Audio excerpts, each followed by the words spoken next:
Hello दोस्तों, स्वागत है एक बार फिर से आप लोगों का आरएल एकेडमी में। तो आज हम जा रहे हैं संविधान के बारे में पढ़ने। संविधान की बेसिक चीज़ें कि आखिर में संविधान की प्रादुर्भाव कैसे हुआ, संविधान की उत्पत्ति कैसे हुई। तो आज की हमारी टॉपिक है संविधान की उत्पत्ति। संविधान की उत्पत्ति।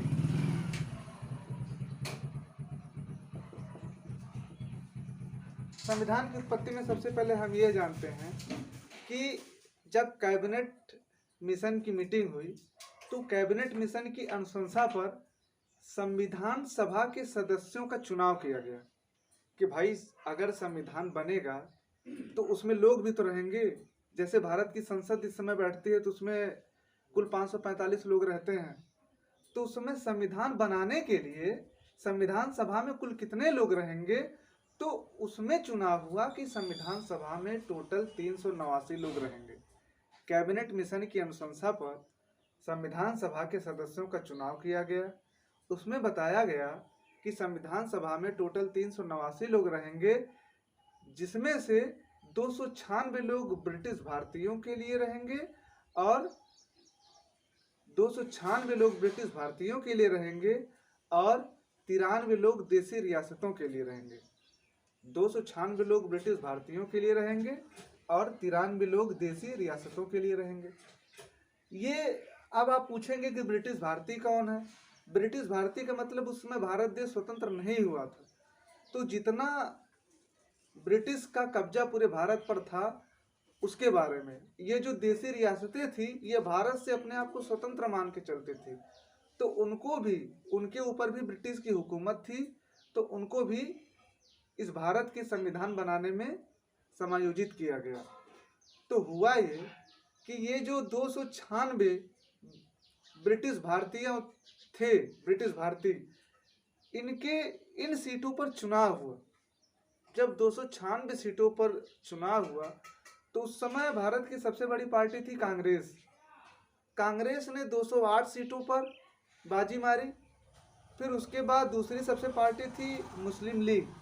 मुस्लिम लीग ने 73 सीटों पर बाजी मारी और अन्य पर 15 सीटों ने अन्य अन्य अन्य 15 सीटों पर और लोगों ने बाजी मारी। तो हमारी पहली लाइन यही बनती है कि कैबिनेट मिशन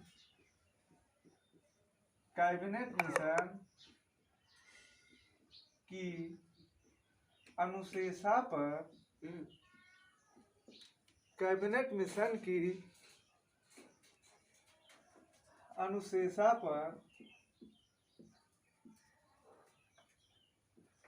संविधान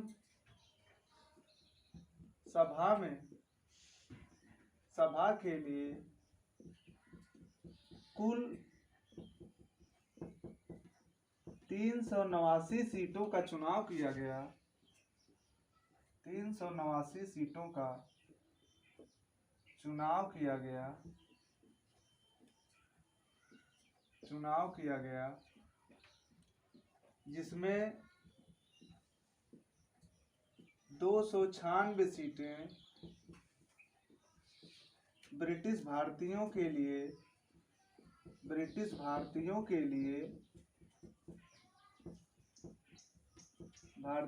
लिए एवं 93 सीटें देसी रियासतों के लिए निश्चित की गई। देसी रियासतों के लिए निश्चित की गई।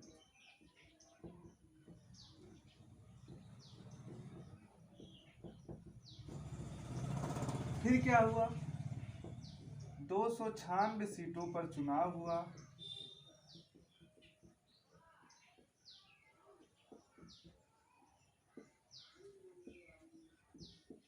जिसमें 208 सीटें कांग्रेस,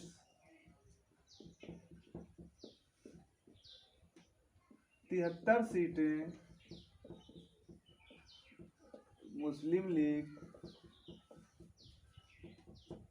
व 15 अन्य ने जीती। तो इतनी चीज हमने आप लोगों को बताई, 15 अन्य ने जीती। अब ये हुआ कि संविधान के सदस्यों का गठन तो हो गया। अब आनन फानन में 9 दिसंबर 1946 ईस्वी को संविधान सभा की बैठक हुई। अब आनन फानन में क्यों हुई? चूंकि अंग्रेज इतने चालाक थे कि भारत को स्वतंत्रता में भी बाधा थी। वो हाँ ना की स्थिति थी, कभी होता था कि अब हो जाएगा, कभी होता था कि अब हो जाएगा। लेकिन अब कम से कम भारतीयों के स्वतंत्रता के लिए, भारतीयों के एक अलग संविधान के लिए बैठक तो हुई। अब उस कंडीशन में सब काम जल्दी जल्दी होने लगा। तो 9 दिसंबर 1946 ईस्वी को जब संविधान सभा की बैठक हुई तो उसमें फ्रांस की तर्ज पर उस संविधान सभा के सबसे बुजुर्ग व्यक्ति डॉक्टर सच्चिदानंद सिन्हा को अस्थायी अध्यक्ष चुना गया। फ्रांस की तर्ज पर सबसे बुजुर्ग व्यक्ति डॉक्टर सच्चिदानंद सिन्हा को संविधान सभा का अस्थायी अध्यक्ष चुना गया। ठीक उसके दो दिन के बाद डॉक्टर राजेंद्र प्रसाद को संविधान सभा का अस्थायी अध्यक्ष चुना गया। एच.सी. मुखर्जी को संविधान सभा का उपाध्यक्ष चुना गया और साथ ही साथ बी.एन. राव को संवैधानिक सलाहकार चुना गया और उनको प्रारूप तैयार करने के लिए कहा गया।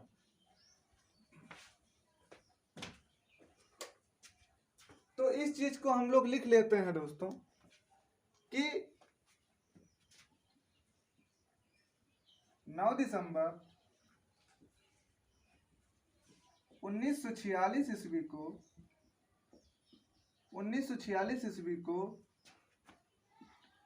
फ्रांस की तर्ज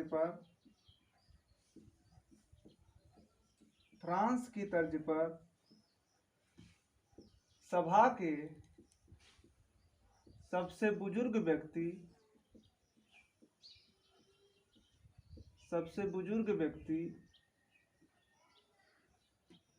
डॉक्टर सच्चिदानंद सिन्हा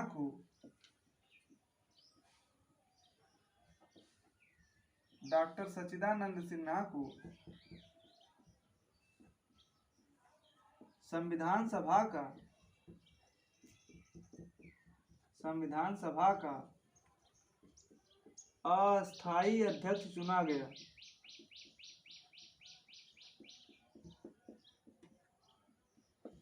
फिर उसके ठीक 2 दिन के बाद 11 दिसंबर 1946 को डॉक्टर राजेंद्र प्रसाद को संविधान सभा का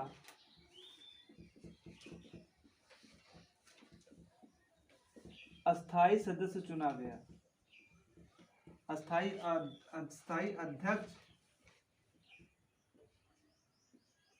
अध्यक्ष एच.सी. मुखर्जी को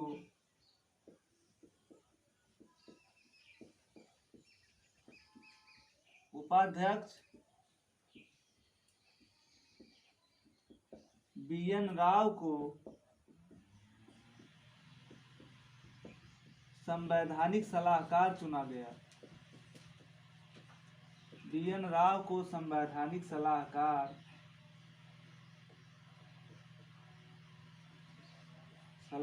चुना गया।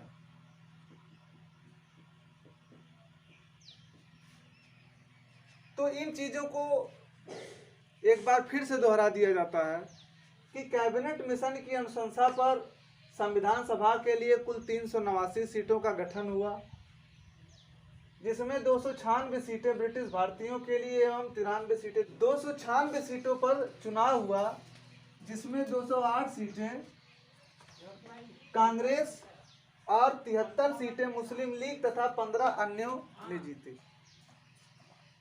9 दिसंबर 1946 ईस्वी को फ्रांस की तर्ज पर सभा के सबसे बुजुर्ग व्यक्ति डॉक्टर सच्चिदानंद सिन्हा को संविधान सभा का अस्थायी अध्यक्ष चुना गया। फिर 11 दिसंबर 1946 ईस्वी को डॉक्टर राजेंद्र प्रसाद को संविधान सभा का अस्थायी अध्यक्ष एच.सी. मुखर्जी को उपाध्यक्ष और बी.एन. राव को क्या चुना गया, संवैधानिक सलाहकार। इतना सब हो गया। फिर उसके बाद हुआ यूं कि वही हमने कहा ना, आनन फानन में कभी अंग्रेज कुछ भी कर सकते थे। फिर 3 जून 1947 हुआ कि ठीक इसके 2 दिन के बाद एडिटिंग में काट दिया, 2 दिन के बाद 13 दिसंबर 1946 ईस्वी को पंडित जवाहरलाल नेहरू ने प्रस्ताव को प्रस्तुत कर दिया। एक प्रस्ताविका लाया, जिसके ऊपर विचार करने के बाद उस पर पूरा विचार हुआ, मंथन हुआ। एट लास्ट 22 जनवरी 1947 को उस पर मुहर लग गया और उसको सर्वसम्मति से उस प्रस्ताव को पारित कर दिया गया। 13 दिसंबर 1947 ईस्वी को पंडित नेहरू ने प्रस्ताव प्रस्तुत किया, उद्देशिका प्रस्तुत किया, जिसको 22 जनवरी 1947 को सर्वसम्मति से पारित कर दिया गया।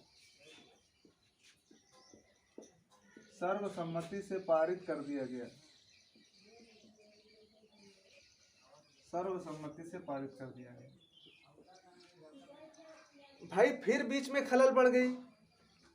अब हुआ यूं कि 3 जून 1947 को लॉर्ड माउंटबेटन ने एक योजना लाई। अब इस योजना के तहत भारत और पाकिस्तान का बंटवारा हो गया।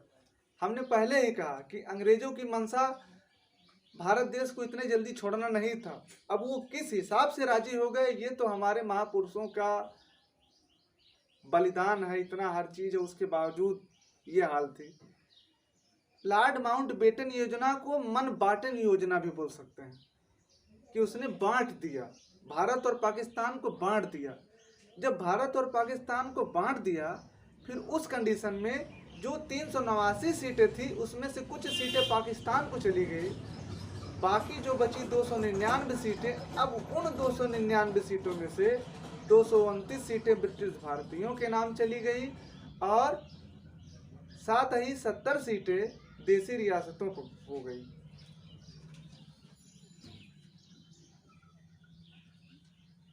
जून 1947 ईस्वी को लॉर्ड माउंटबेटन को ठीक पढ़ा था ने, लॉर्ड माउंट पाक बंटवारा कर दिया, जिससे अब 299 सीटें बची, जिसमें 229 सीट ब्रिटिश भारतीयों को तथा 70 सीट देसी रियासतों को गई।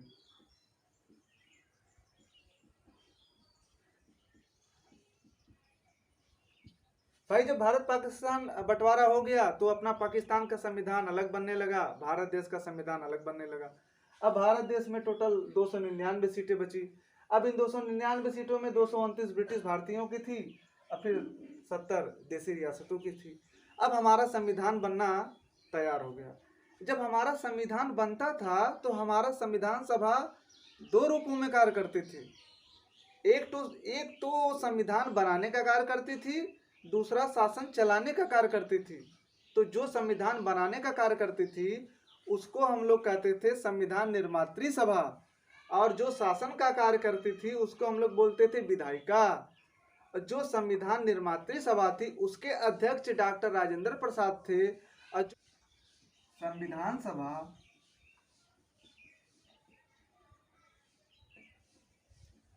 दो भागों में कार्य करती थी, दो भागों में कार्य करती थी।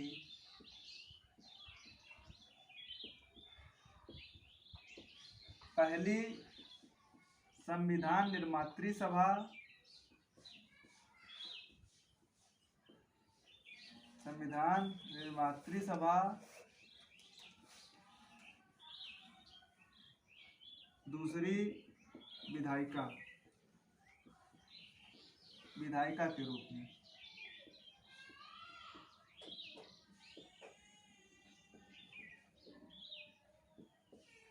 इसके अध्यक्ष डॉक्टर राजेंद्र प्रसाद थे और इसके अध्यक्ष जीवी मावलंकर थे।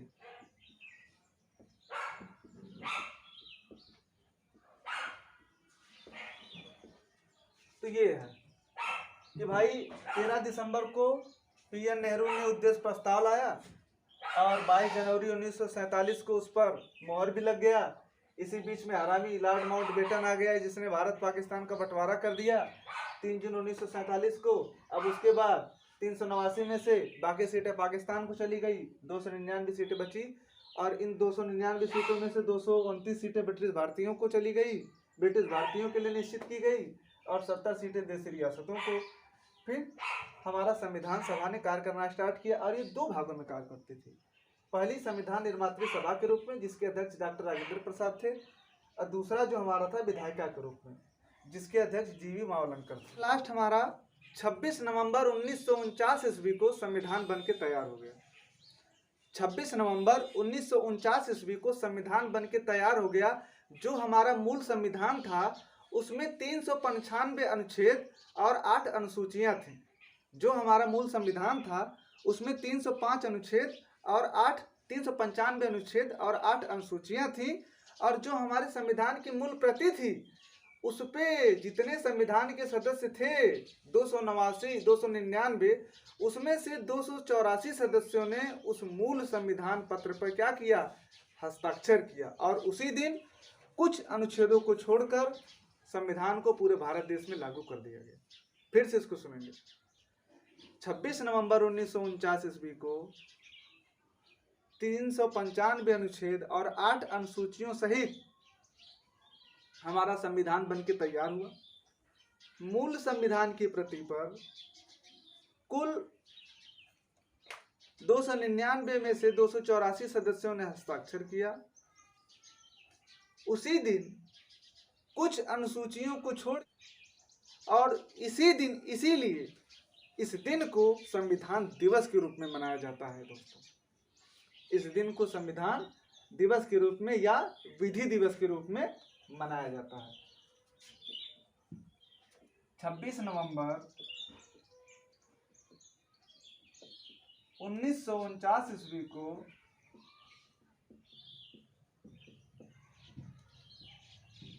तीन सौ पंचानवे अनुच्छेद व 8 अनुसूची सहित संविधान बन के तैयार हुआ। संविधान बनकर तैयार हुआ।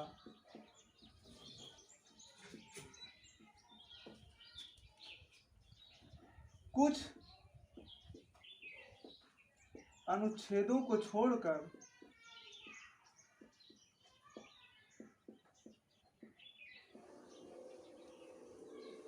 संविधान को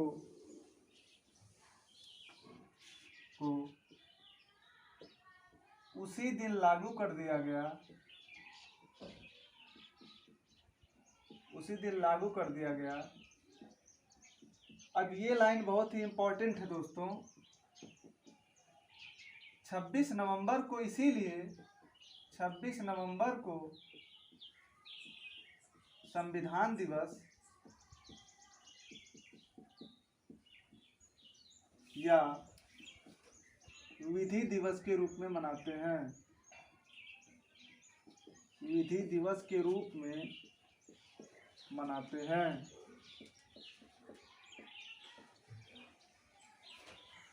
और संविधान के मूल प्रति पर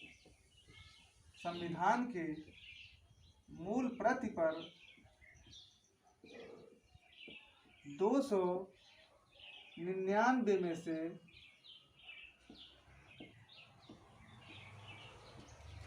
284 सदस्यों ने हस्ताक्षर किया।